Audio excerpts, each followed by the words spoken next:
Hello po, sir. Ito po pala yung final requirements nyo dito sa IT PRC9.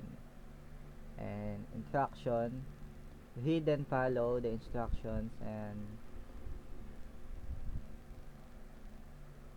criteria for grading your crude website. And must clearly explain the process of crude operation on your website. The Asian template should be significantly altered in terms of design. The content of the crude operation must be based on the provided video. And eto nga, kailangan natin siya i-explain. And sa una is need natin i-open ang Apache and MySQL. And next, okay, syempre pupunta tayo sa shell.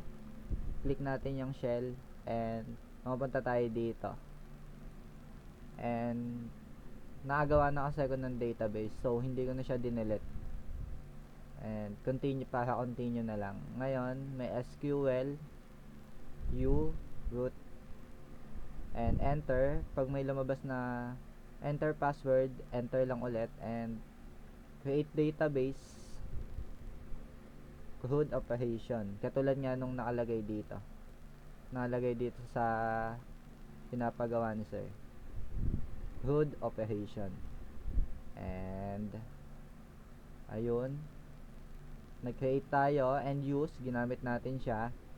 And ayun, nag-create tayo ng table which is ID, int, auto increment, primary key. Kumbaga yung ID yung primary key niya. So name varchar 255, age, int, contact varchar 255. Bale, etong nagawa nating database is mapupunta dito sa PHP admin. PHP admin and boom, eto na siya. Crude operation. And sabi nga din dito sa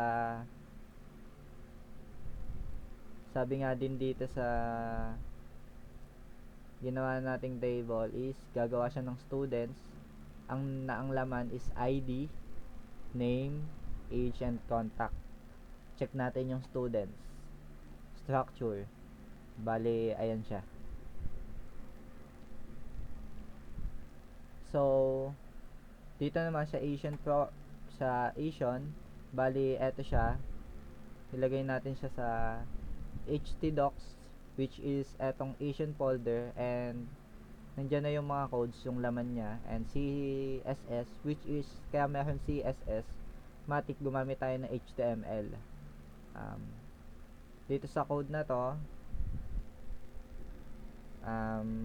ang code na to is, gumamit tayo ng database connection, and delete operation. Katulad yan, may delete button, and delete ID, and update.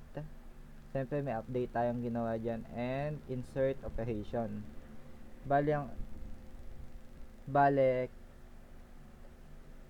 yung code na to is to connect sa PHP admin, kumbaga sa database. And eto siya, connect. Pag iba yung nilagay natin dyan, magkakaroon ng problema dun sa code natin. And dito naman is yung delete button, then delete ID. Pag nag-delete tayo, pag nag-success, ang lalabas is your data is deleted. And status equal to, pag sa status naman, ang lalabas is your data is not deleted. No, and if update button, and ang pinaprocess na itong update button, kumbaga ina-update niya yung mga naka-input. Kumbaga, kunyari naglagay ka ng name, ang nilagay mong name is Brownie, tapos ang age niya is 18. Ngayon nagkamali yung age, babaguhin mo. So papasok tayo dito sa update button, edit ID, Eto yung nilalaman niya. Bale, eto yung mga i-edit mo pag nag-update ka ng button. And ayun, insert operation. So, nag-i-insert tayo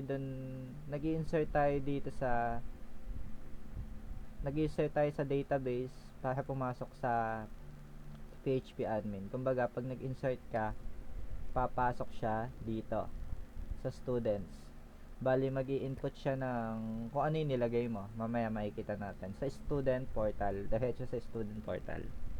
Next is eto namang student. Explain natin yan. Gumamit tayo ng katulad nga na ito. May doctype HTML. So, gumamit tayo Matic. Gumamit tayo ng HTML. And PHP code. And gumamit din So, Matic may ano na din siya, may database na din. Kasi gumamit nga tayo ng PHP codes. And table display. And gumamit din tayo dito ng JavaScript. So, ayun lang yung sa mga nakikita ko. And check natin. Eto, design. Matic design to. Design tong mga to. Connected siya dito. Kumbaga, connected siya dito, yung student na yan. Connected sila dito sa CSS.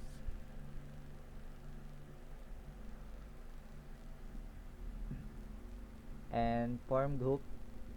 Kumbaga, eto, button close. Pag kinlik mo yung close is magko-close. And dito naman sa enter name. Pag ni-enter mo yung name, yun yung magiging name mo. Enter age, enter contact number. Parang ano siya, kumbaga siya yung text box, ganon. Kumbaga sa bb.net may text box. Dito naman, yung text box mo is i-code mo. Button. Pag may button, ibig sabihin, button siya. Kumbaga, i-click mo siya.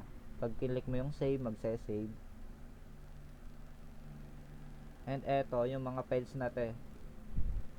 Files na connected. Student portal.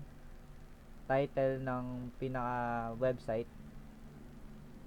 And bale, ayun na siya. Drop down and eto, login, sign up, PHP. Yung, kumbaga, pag may login, punta sa ibang ano, mag-o-open siya and pupunta siya sa ibang page. Success, and bali yung codes dito is connected na siya sa PHP ID.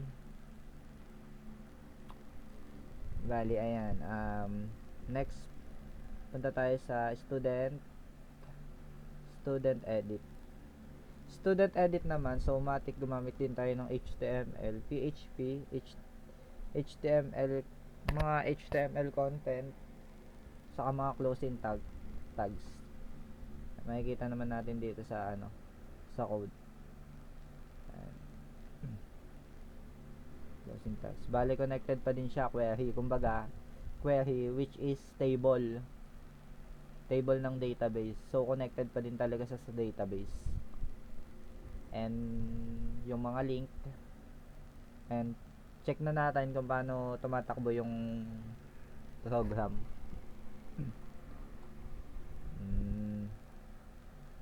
Ayan, punta tayo dito punta kasi sa Asian. Ito yung una mo makikita. So pupunta tayo dito sa students.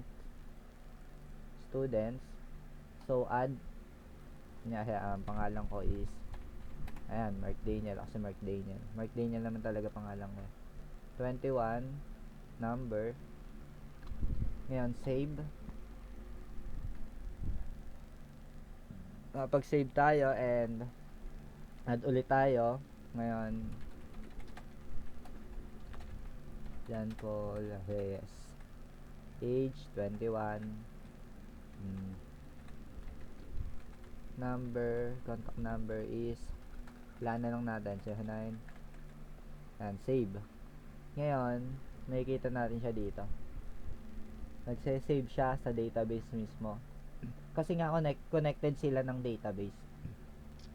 Kumbaga parang gumawa ka ng gumawa ka ng isang site na HTML, which is ano siya, HTML na may SQL, connected siya sa database. Ngayon, add ulit tayo. Kunyari, kaklase ko si San Goku.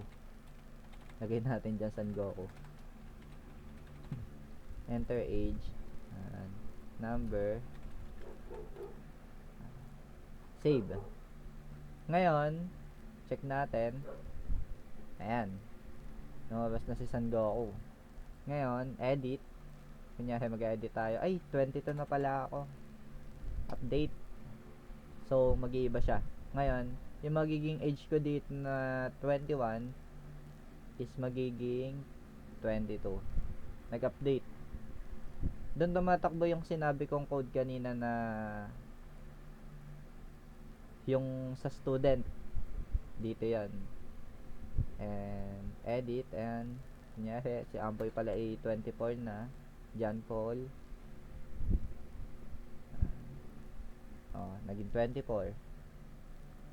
Ngayon, delete natin.